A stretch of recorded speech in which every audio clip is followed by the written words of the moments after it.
Osmanská armáda zaujala útočné pozície. Dobývanie začalo 18. augusta delostreleckou paľbou a ostreľovaním pevnosti.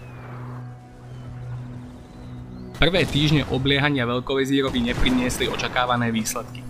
Obrancovia Nových Zámkov dokonca prevzali iniciatívu a zorganizovali niekoľko úspešných výpadov na obliehajúce vojsko.